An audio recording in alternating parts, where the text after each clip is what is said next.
fortunate to meet him at the West Michigan Economic Outlook luncheon a few months ago in Grand Rapids, and to hear his presentation there. He has presented multiple times at this conference, and it's remarkable that he has actually agreed to come back, and we do appreciate that. And we're very glad to have him multiple years. And he's also one of the few economists that actually is sometimes funny too. So thank you very much, and with that, welcome. Thank you. Thank you very much.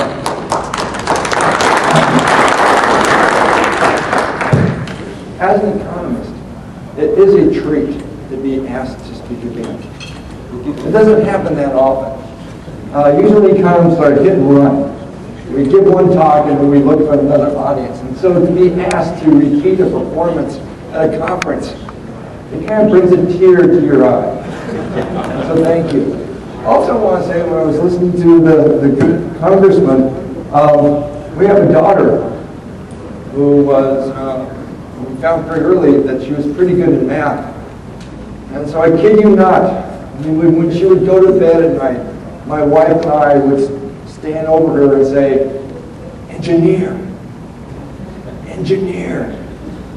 And indeed, she's a PhD in physics, which is not as lucrative as an engineer. And so I enjoyed the comments because indeed, her outlook on life is much different than mine. I want to share some of those. But what I really want to talk about today, although we'll be talking about the outlook for Michigan, the outlook for the U.S., I want to talk about government policy. And I want to talk about something that is extremely sexy, discount rates.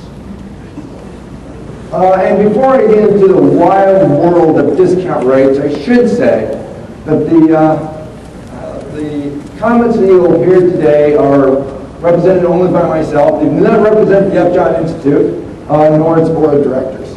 Whenever you talk about something as disturbing as discount rates, you have to protect yourself. And indeed, what are discount rates and why are they so important? It's so important because it's how we look at the future. And so when you think about a teenager, and we all have teenagers if you're a parent, you know that they have a very high discount rate. Everything is happening now. Everything is now, right? The girl broke up, the boy broke up, the test, everything is now, this weekend. Okay, so they look a little bit into the future, like 3 days, right? They have a very high discount rate. What's valued today is really valued. What's happens next year has very little value at all. What's troubling about our country, and you've got some from the congressman, is that as a nation, and maybe as humans, we have a very high discount rate. We think more about the day than we should. We think less about tomorrow. And so the three major challenges that we're facing are challenges because we don't know how to deal with discount rates. Those three challenges, which I'll be ending my talk with, are education. Something that the congressman really nicely talked about is how important education is. The problem is it takes so long to see the fruits from that labor go into the workforce. Much too long for politicians. Global warming, something that my daughter is very concerned with, and with their very smart friends, which sometimes I would visit with, first at Princeton and then at Caltech, they think it's already over. So that's a very big discount rate. Why can't we do something today? Because we have a discount rate that's too high. We value today more than tomorrow. And then finally, something the economists are talking about today, the federal debt. The federal debt. And how can we act now to deal with that? So even though the discount rate is something that, who cares about, it really is that outlook in life that really, really affects us. And my bottom line is that something that we have to think about. How is it that we can maybe lower our discount rate so that what happens tomorrow, what happens 10 years from now, 20 years from now, actually means something to us. And that we'll start acting today for that time. It's a lot like sheep. You don't want to stray from the flock too much. So it can be all correct or all wrong. But that's basically the forecast you'll see. So it's good news. It's a forecast that will generate jobs. Indeed, we are seeing jobs. We had 216,000 jobs created last month, over 400,000 jobs created during the first quarter. Yes, indeed. Look at that recession, the Great Recession. Look compared to what it was this one. This truly was a kidney stone. That was a kidney stone of a recession right there. Really quite harsh. Now we're starting to see a pretty strong outcome of it. How strong? That's a good question. How many years will it take us to get out? Well, first of all, let's take a look at manufacturing, a key element to West Michigan, key element to the state. The manufacturers nationwide picked up 19,000 jobs. Very, very good. You're starting to see some pretty strong growth in manufacturing.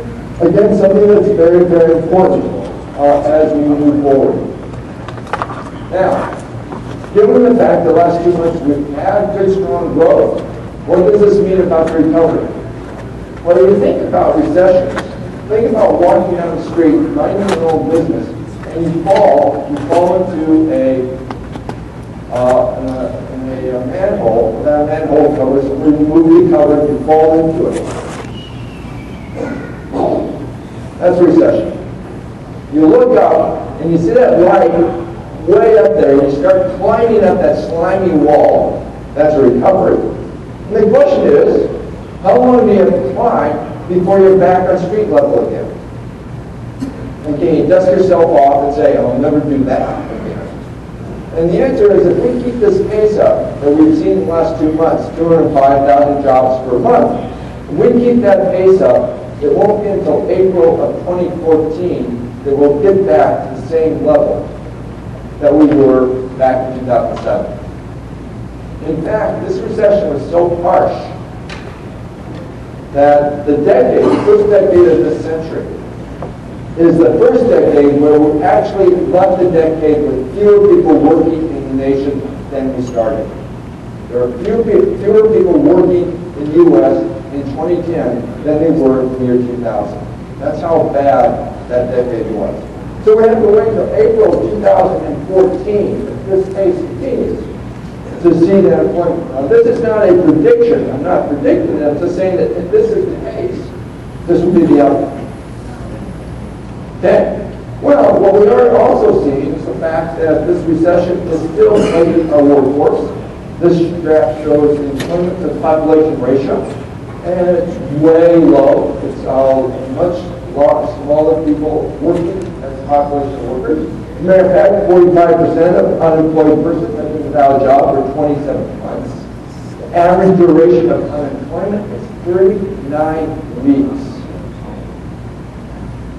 Amazing. And what's really kind of worrisome about that is, as you may know, someone who has been unemployed or still is, it takes it out of the person. The self-confidence starts to drain away. The person is unable to really show her or his best suit during a job interview because that confidence is waning. Not only that, but the skill levels have started to deteriorate.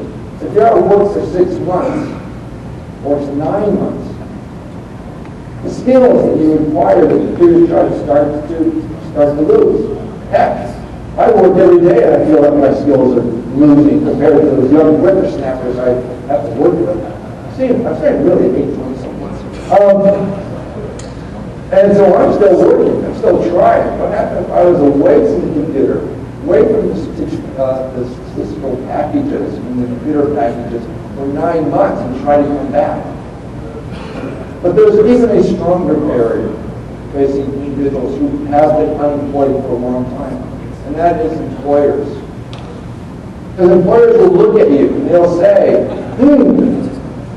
why has this person been unemployed for 8 months? Maybe there's something wrong with him or her.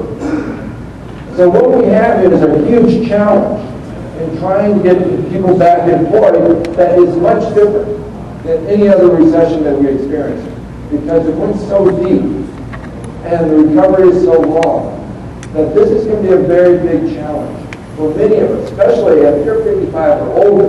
This is going to be a huge challenge, because then you also have age discrimination facing you as well. And that's going to be a challenge for all of us in the state, nationwide. How would you ease the transition back into employment for these people that really do want to work again? Okay, well,